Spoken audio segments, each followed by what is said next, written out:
Hello guys, कैसे हैं आप सब। जैसा कि आप सब जानते हैं कि इंग्लिश पूरे वर्ल्ड में बोली जाती है। इंग्लिश अलग अलग कंट्रीज के अलग अलग लैंग्वेजेस बोलने वाले लोगों को एक दूसरे के साथ कम्युनिकेट करने के लिए एक कॉमन लैंग्वेज बन गई है, जिसके लिए उसे लिंग्वा फ्रैंका भी कहा जाता है। तो चलिए आज हम इंग्लिश की 20 इंटरेस्टिंग फैक्ट्स के बारे में जानते हैं।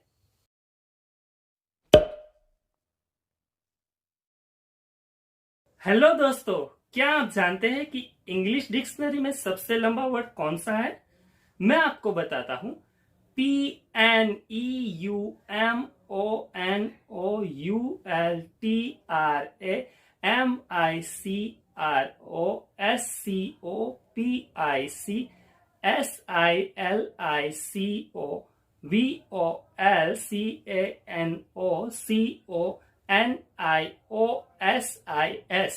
Pneumono ultra microscopic silico volcano कोनियोसिस। दोस्तों, ये है सबसे लंबा वर्ड। इस वर्ड में 45 लेटर्स है और ये वर्ड जो है एक लंग डिसीज यानी कि फेफड़े के रोग का नाम है।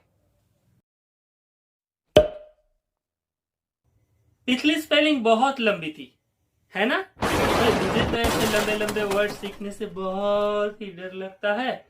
दोस्तों, ऐसे लंबे लंबे वर्ड से लगने वाले डर को इंग्लिश में हिपोपोटोमॉन्स्ट्रोसैस्क्विपेडेलियोफोबिया कहते हैं।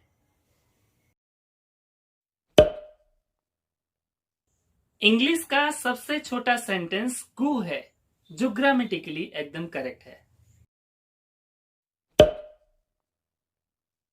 नंबर 4 ही एक ऐसा नंबर है जिसके स्पेलिंग में 4 लेटर्स आते हैं, जैसे कि FOUR। बाकी के नंबर्स में ऐसी सिमिलरिटी नहीं है, जैसे कि 5, 6, 7 एक्सेट्रा।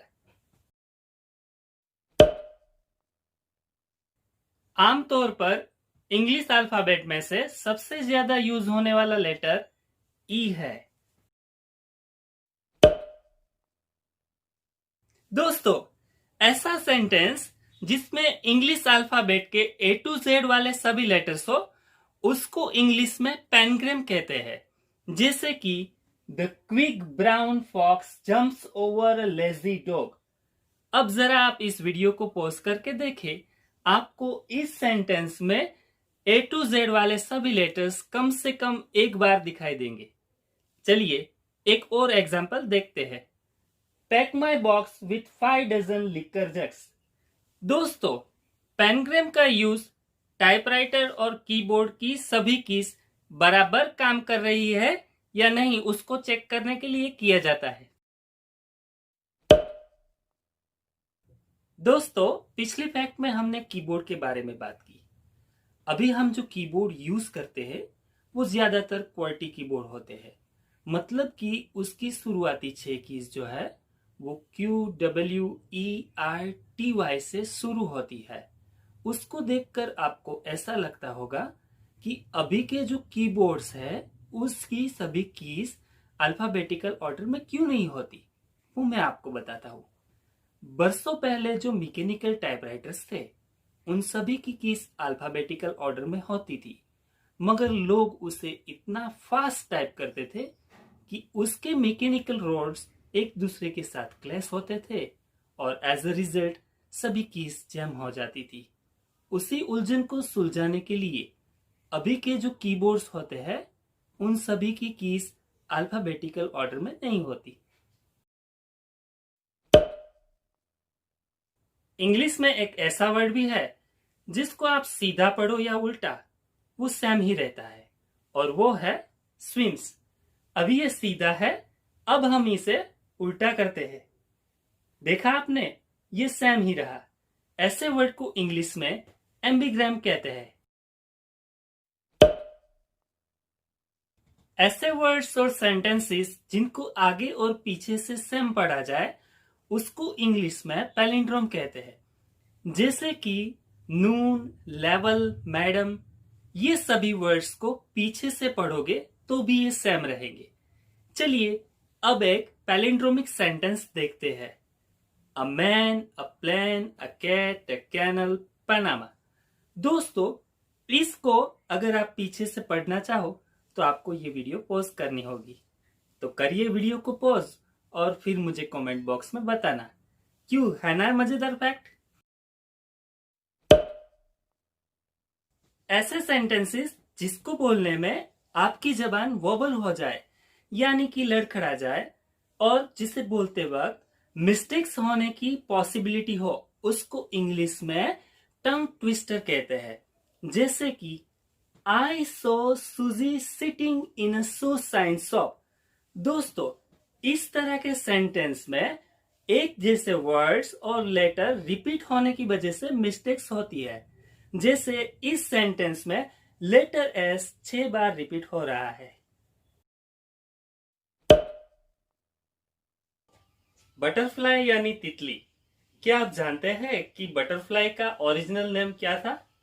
उसका ओरिजिनल नेम था फ्लटरबाई। मंथ, ऑरेंज और सिल्वर, ये तीनों ऐसी इंग्लिश वर्ड्स है जिसकी कोई राइमिंग वर्ड नहीं होती। एंग्री और हंग्री, ये दो ही ऐसे इंग्लिश वर्ड्स है जिनकी एंड में GRY लगता है। बिना वोवेल का लंबा वर्ड रिदम है। इस वर्ड में कोई भी प्योर वोवेल नहीं लगता। एब्स्टेमियस मतलब मिताहारी। यही एक ऐसा लोता इंग्लिश वर्ड है जिसमें पांचों वोवेल्स AEIOU अल्फाबेटिकल ऑर्डर में आते हैं। Word good by old English phrase God B with you पर से आया है, जिसका मतलब होता है भगवान तुम्हारे साथ रहे। इसीलिए ही किसी को अलविदा कहते समय गुड बाय कहा जाता है।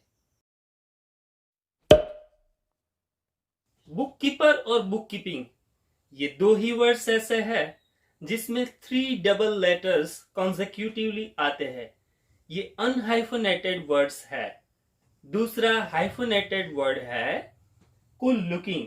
आप देख सकते हैं इस वर्ड में भी 3 डबल लेटर्स है, पर डबल एल के बीच हाइफन आता है।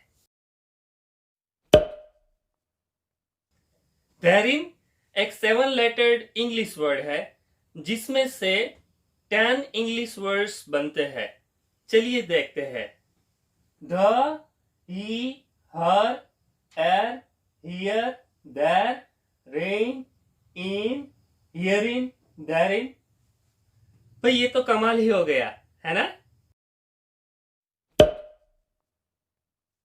स्टूडेंट्स को पढ़ने के लिए ढेर सारी बुक्स की जरूरत होती है, इसीलिए वे सब लाइब्रेरी जाते हैं और वहां पर उसको कोई भी फील्ड हो, कोई भी ब्रांच हो, उन सभी की बुक्स जो है वो इंग्लिश लैंग्वेज में ट्रांसलेटेड अवेलेबल मिलती है।